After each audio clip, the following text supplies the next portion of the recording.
Olá, gente.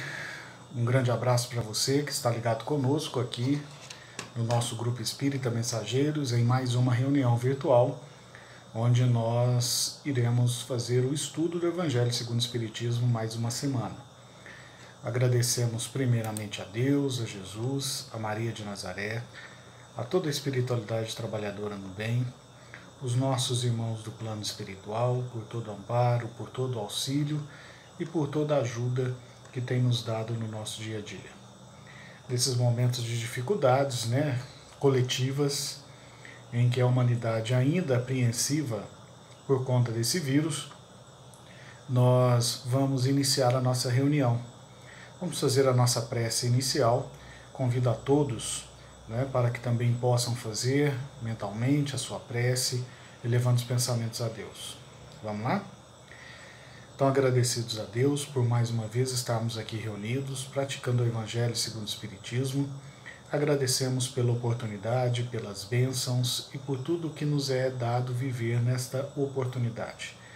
Agradecemos por todo o suporte e amparo do plano espiritual, neste nosso estudo e em todas as atividades da nossa vida. Agradecemos sempre pelo amor, misericórdia de Deus presentes em nossa caminhada, pela sua eterna justiça e por seu infinito amor. Agradecemos aos mentores e trabalhadores do plano espiritual do Grupo Espírita Mensageiros pelo amparo e auxílio em todas as atividades realizadas nessa casa.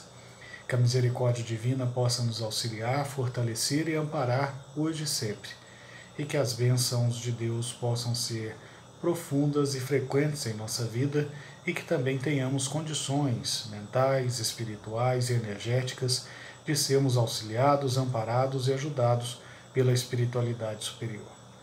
Que a misericórdia divina nos alcance hoje e sempre. Que assim seja. Bom, nós vamos continuar com o nosso estudo do Evangelho segundo o Espiritismo. Hoje nós vamos estudar o capítulo 5 do Evangelho segundo o Espiritismo. Bem-aventurados aflitos é o título deste capítulo, e nós vamos falar um pouco das causas atuais das aflições. Kardec nos traz as passagens evangélicas em que Jesus faz as bem-aventuranças, o Sermão da Montanha, como é chamado, em que ele discorre sobre vários ensinamentos. E tanto é assim que vários estudiosos disseram que se tudo se perdesse no mundo e só se preservasse o Sermão da Montanha, não teríamos perdido nada. Tão grande a profundidade e os ensinamentos de Cristo. Muitas partes do Evangelho de Jesus são retiradas para a gente desse sermão. Ele está completo no Evangelho de Mateus, tá? E são ensinamentos riquíssimos, que se a gente realmente colocasse em prática, a humanidade já teria evoluído o que precisa evoluir. Mas, cada um no seu passo, cada um no seu tempo, Quando você joga o milho de pipoca na panela, ele não estoura todo de uma vez. Cada milho tem o seu tempo para virar uma pipoca. E assim é a gente, Uma comparação assim meio boba, Mas todos nós teremos a hora da gente encontrar o nosso eu interior, da gente realmente vivenciar todas as nossas potencialidades aqui na Terra, no bem, E cada um vai no seu determinado tempo, no tempo que lhe condiz viver de acordo com o seu livre-arbítrio. Então, no Evangelho segundo o Espiritismo, no capítulo 5, Bem-aventurados aflitos, está lá no Evangelho de Mateus, Felizes os aflitos porque serão consolados. É uma das bem-aventuranças. Bem-aventurados aflitos porque serão consolados. E também no Evangelho de João, Jesus diz assim, eu vos disse tais coisas para terdes paz em mim. No mundo tereis tribulações, mas tende coragem, eu venci o mundo. Então Jesus já nos disse no Evangelho de João que no mundo a gente vai ter tribulação. A gente não está aqui a passeio, a gente está aqui para aprender, a gente está aqui para crescer. E essas tribulações são necessárias para nós. Essas aflições são necessárias para nós. Porque nós encontraremos dores no mundo, mas a gente encontra em Jesus o estímulo e a coragem e a força para a gente caminhar com resignação, para a gente confiar na misericórdia de Deus e nunca excluir os menos favorecidos do mundo, né? Porque todos nós, os menos favorecidos, em todas as classes sociais, em todos os níveis intelectuais, todos nós podemos alcançar a resignação que viemos em busca nesta oportunidade. Então, a gente precisa entender um pouco que nós estamos aqui para enfrentar dificuldades que nós criamos para nós mesmos, tá? Nós somos herdeiros de nós.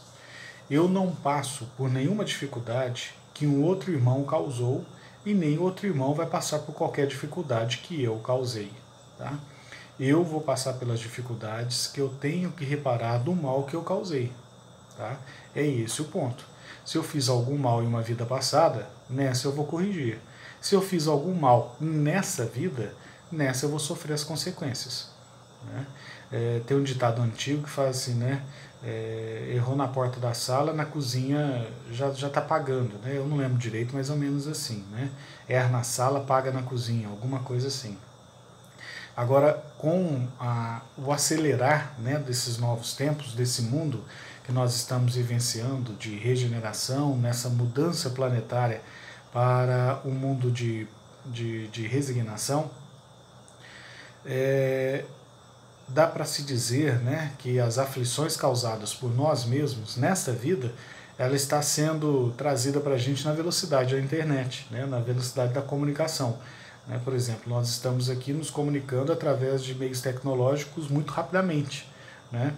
E as nossas aflições causadas nessa vida estão chegando até nós nessa velocidade, né? Na velocidade da internet, na velocidade da comunicação atual, que nós temos possibilidade através dos meios que são oportunizados da gente ter, né?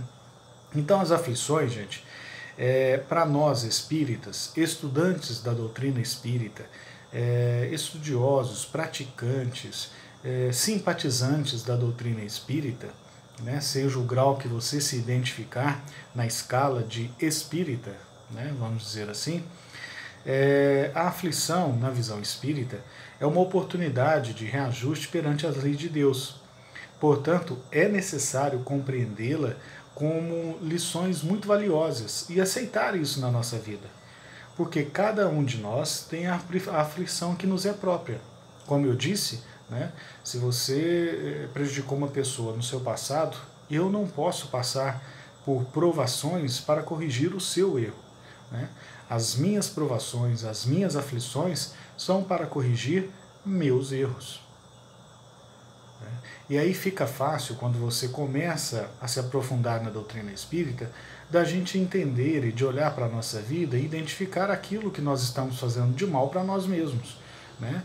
E identificar as causas daquilo que a gente tem feito, né? Aqui, nesse mesmo capítulo 5 do Evangelho segundo o Espiritismo, o Kardec nos diz que a grande parte, ele chega a citar inclusive que perto de 80% das nossas aflições atuais, das aflições que você está vivendo agora na sua vida, que eu estou vivendo agora na minha vida, que essas aflições, 80% foram causadas por nós nesta vida. São as causas atuais das nossas aflições, né?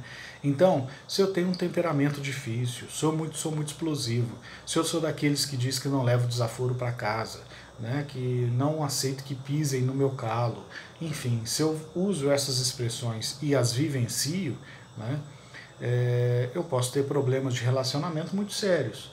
E aí eu não entendo por que os relacionamentos pessoais, profissionais na minha vida não desenvolvem, né?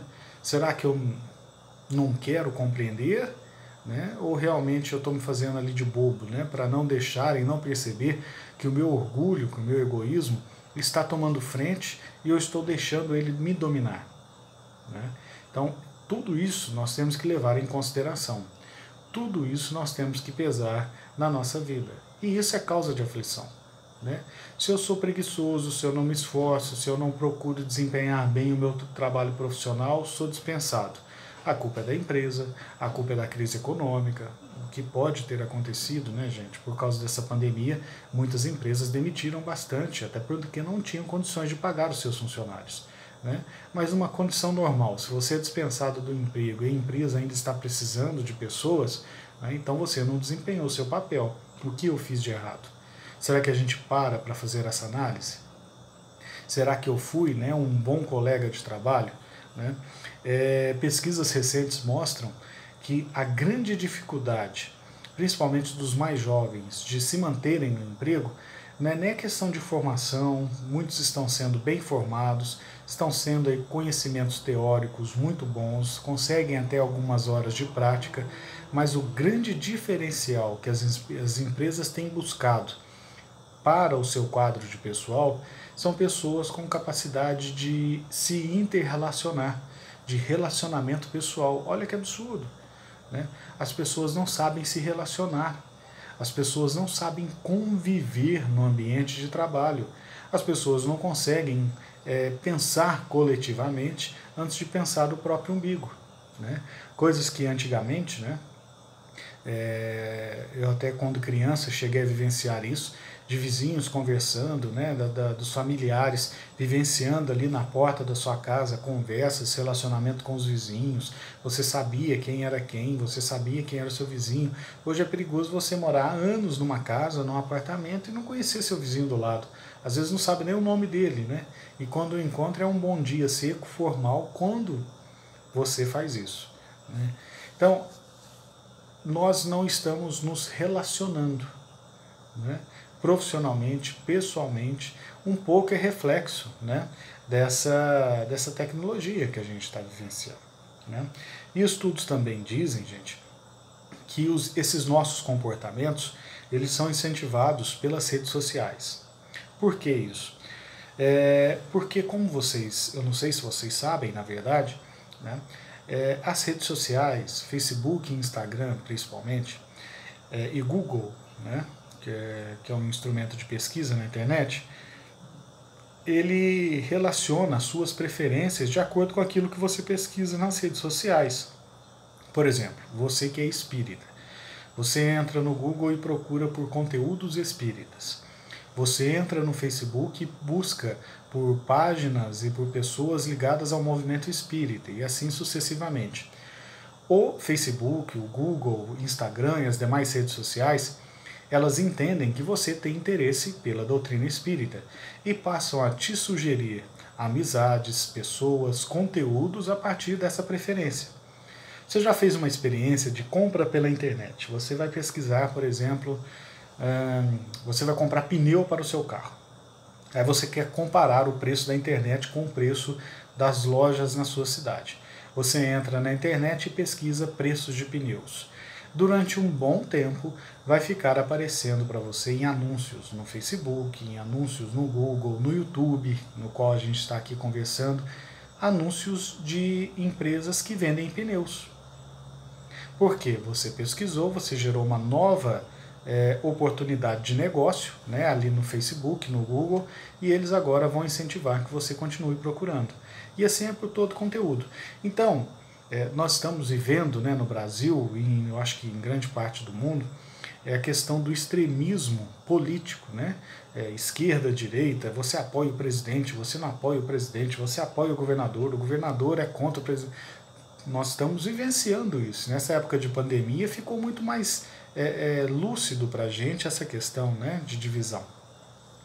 Então, vai aparecer para você nas suas redes sociais e nas suas pesquisas na internet conteúdos relacionados às suas preferências, porque o Google, o Facebook identificou isso. O Google tem uma ferramenta que nos monitora. Se você entrar no Google e pesquisar lá nas configurações e ir procurando, você vai ver que ele tem um perfil formado. E muitas vezes esse perfil é bem próximo da realidade. Ele te dá o seu sexo, ele fala das suas preferências, né? Por exemplo, esporte, política, religiosidade, espiritualismo, né? Tem lá os tópicos. Ele dá uma faixa etária para você com intervalo assim de uns 8 anos, por exemplo, de 27 a 35 anos, de 35 a 42 anos, né? Ele vai dando essa faixa etária e você vai se enquadrando ali a partir das suas preferências, né? E ele traça esse perfil, e aí esse perfil passa a ser disponibilizado para as redes sociais e eles faturam com isso. É da onde vem o faturamento do Google, é de grande parte de onde vem o faturamento do Facebook, né? Esse direcionamento de propaganda. E assim, por que eu estou falando isso? Porque isso reforça os nossos posicionamentos. Se eu sou um extremista, um religioso extremista, né, para mim só o espiritismo salva, só o espiritismo é religião, e sou extremista, né, e passo a conviver nas minhas redes sociais principalmente, né, que a gente se fecha muito, muitas pessoas ficam muito tempo nas redes sociais. Se a gente fica sendo retroalimentado por esses conteúdos, essas informações, isso cada vez mais ganha força dentro de mim.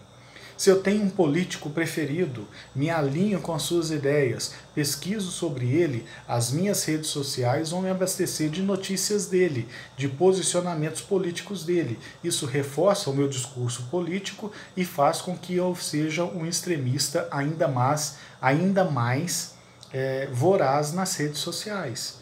Né? E aí acontecem os conflitos, os confrontos. Está percebendo como tudo isso vai se alinhando, né? E vai reforçando, às vezes, paradigmas, pré-conceitos que nós formamos em nós? Né?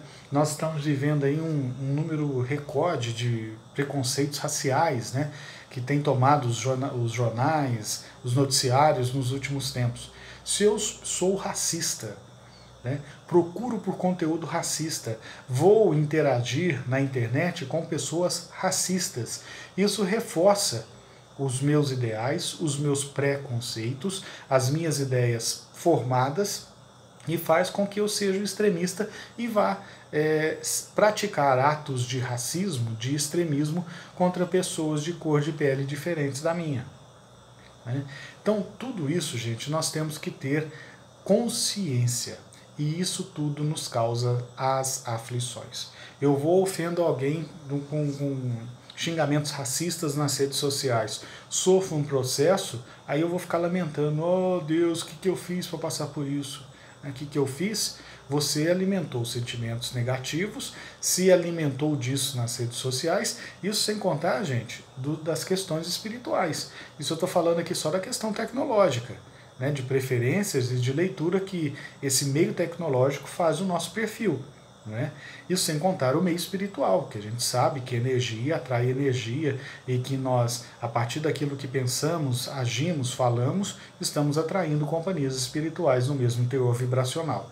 Se eu falo de coisas positivas, companhias espirituais positivas. Se eu falo de coisas negativas, companhias espirituais negativas. Né? Isso vai também sendo alimentado. Isso vai cada vez mais criando essa bolha, né, nas redes sociais, no meu entendimento e no meu campo espiritual.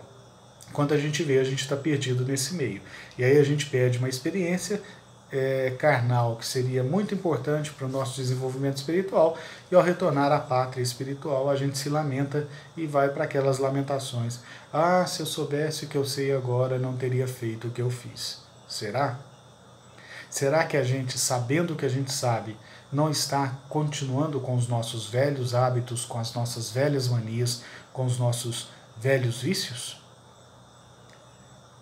Nós não estamos causando aflições novas para nós mesmos, que nós vamos colher daqui a pouco? Então, são essas questões que Kardec vem nos alertar. E nós precisamos ter isso em mente. Kardec também nos diz, aqui no próprio Evangelho segundo o Espiritismo, o seguinte: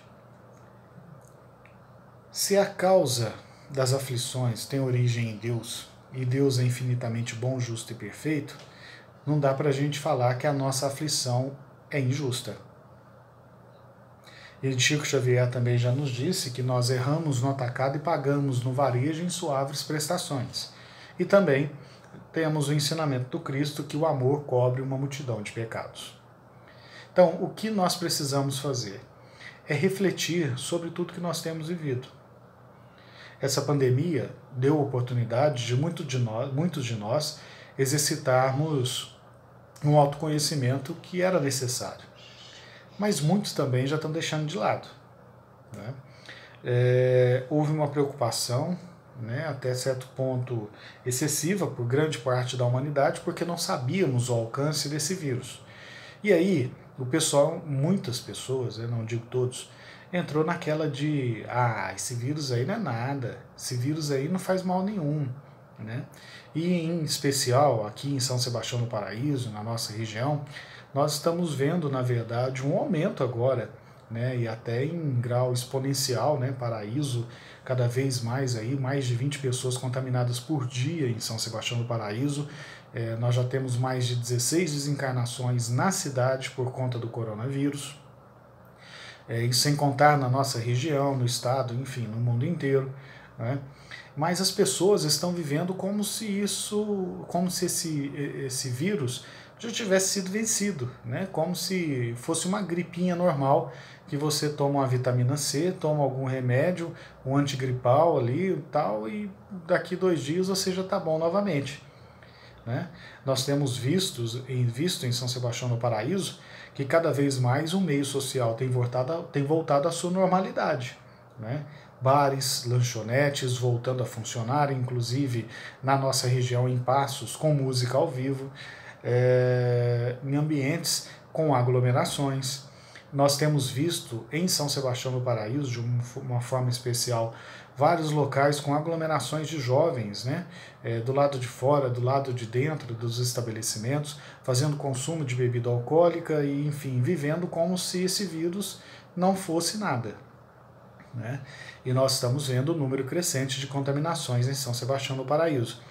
São consequências, causas das nossas aflições. Eu sou irresponsável, vou buscar diversão e viver a vida como se não tivesse amanhã, só que tenho amanhã, né? E aí vem as consequências daquilo que você fez, né? Eu abuso do álcool a vida inteira, aí lá na frente desenvolvo problemas hepáticos, problemas de saúde, falo assim, o que eu fiz para merecer isso?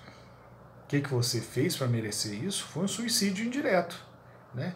Em todas as situações que nós temos vivenciado, gente, nós temos que ter essa consciência, principalmente nós espíritas, que temos, né, como busca sempre o autoaperfeiçoamento, o autoconhecimento, nós temos que ter isso em mente, né?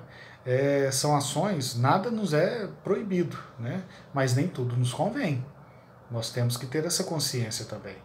Então, as causas das nossas aflições está aí, né? Nas nossas ações e nos nossos atos. Kardec, inclusive, nos diz o seguinte aqui, ó, as causas atuais das aflições, ele diz assim, ó, a quem, pois, culpar de todas as suas aflições, senão a si mesmo?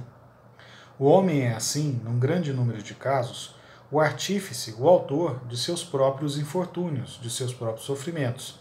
Mas, ao invés de reconhecer nós mesmos como causadores dos nossos males, nós achamos mais simples, menos humilhante para a nossa vaidade, acusar a sorte, a providência, a chance desfavorável, a nossa má estrela, enquanto que a nossa má estrela está na nossa invigilância. Os males dessa natureza formam seguramente um notável contingente nas vicissitudes da vida. O homem, no entanto, os evitará quando trabalhar para o seu aprimoramento moral, tanto quanto para o seu aprimoramento intelectual. Isso é apenas um trechinho que Kardec vem nos falar aqui dessa questão das causas atuais das nossas aflições, né, gente? Porque também a gente fica assim, eu devo ter sido muito ruim numa vida passada para passar o que eu estou passando agora, por enfrentar essas dificuldades que eu estou enfrentando agora. Será? Será que você não causou tudo isso que você está passando nesta própria existência? Por ações impensadas, por ações ligadas ao orgulho, à vaidade, né? Principalmente ao orgulho, né? Quando a gente tem o nosso orgulho ferido, é facinho da gente cometer algum ato impensado, né? E que depois pode nos causar problemas, né? O Raul Teixeira, né, o expositor espírita, bastante conhecido no meio espírita, ele inclusive comentando essa questão, né, das causas atuais das aflições, ele conta um caso de um casal conhecido dele, e que o casal com um filho pequeno foi comprar uma geladeira nova para casa, né, e estava o pai dirigindo, a esposa do lado dele com a criancinha, o bebezinho no colo. E num determinado ponto do trânsito, da rua, esse homem sofreu uma fechada de um taxista, né? O carro do taxista fechou o carro desse pai de família. Ele ficou com raiva, aliás, como muitas pessoas no trânsito, né? Muitos de nós. Essa pessoa ficou com raiva, foi atrás do taxista, perseguiu o taxista. Se não bastasse, né, a possibilidade de causar um acidente, ele alcançou o taxista achou que ia ser agredido pelo homem e disparou vários tiros contra esse homem e ele veio a desencarnar. A mulher ficou viúva, o bebezinho órfão e o taxista preso. Tudo isso poderia ter sido evitado se o homem fosse um pouco mais tolerante, se o homem fosse um pouco mais paciencioso e se ele contemporizasse, né? Fala, não aconteceu nada demais, foi uma fechada, eu fiquei com raiva, né? Mas às vezes ele estava com pressa, o taxista estava atrasado para buscar algum passageiro, eu vou deixar isso quieto. Se ele pensasse de uma forma mais serena, muita coisa poderia ter sido evitada. E nós, né? Quantas fechadas nós respondemos? Não só no trânsito, nossa vida toda. A gente se acha prejudicado por um colega de trabalho e vai lá tirar satisfação. A gente se acha prejudicado por um familiar e vai lá brigar. A gente se acha enganado, né, pelo nosso esposo, pela nossa esposa e faz toda uma situação em que depois a gente não consegue mais voltar e consertar. O que nós temos feito dessas nossas vicissitudes, das aflições que estão acontecendo na nossa vida? Nós temos conseguido ser complacentes, eu não diria complacentes, mas conscientes de que isso é para o nosso crescimento? Nós teremos condições de corrigir esses nossos erros? De conseguir sermos melhores um pouquinho a cada dia? De buscarmos superar as nossas dificuldades, o nosso orgulho principalmente? Não se engane, viu, gente? A causa principal das nossas aflições está no nosso orgulho. E é o grande responsável por nós ainda estarmos no grau evolutivo que nós estamos. Se nós ainda temos aflições, dificuldades a serem vencidas, tudo isso, podem ter certeza, é por conta do nosso orgulho. O orgulho é o pai de todos os outros males, né? E nós estamos muito presos ao nosso orgulho. Não dá para negar que nós estamos deixando cada vez mais o nosso orgulho falar mais alto, com o nosso egoísmo, com a nossa vaidade, com toda a futilidade que o mundo atual tem nos oferecido e nós temos aceitado. Então, para a gente colher bons frutos, será que não era hora da gente mudar isso que a gente está plantando? Porque depois nós vamos sofrer as aflições dessas nossas plantações atuais e vamos querer ainda, pelo nosso orgulho, colocar a culpa em Deus, em nossa vida passada, em outras pessoas e, mais uma vez, faltar com a nossa necessidade de corrigir a nós mesmos, né? Que tenhamos, então, nessa semana, essa oportunidade de vivenciar as nossas aflições de uma forma diferente. O que eu posso aprender, o que essa aflição está querendo me ensinar? Porque a partir daí a gente pode buscar praticar o nosso autoconhecimento e praticar o nosso auto-amor, para que a gente possa se modificar, se perdoar e nos tornarmos pessoas melhores a cada dia. Que as bênçãos de Deus possam acompanhar a todos nós, cheguem agora aos seus lares, até aos seus familiares, que possa cobrir com boas energias, vibrações, auxílio vindo do plano espiritual. Um grande abraço a todos, obrigado pela companhia e até uma próxima oportunidade.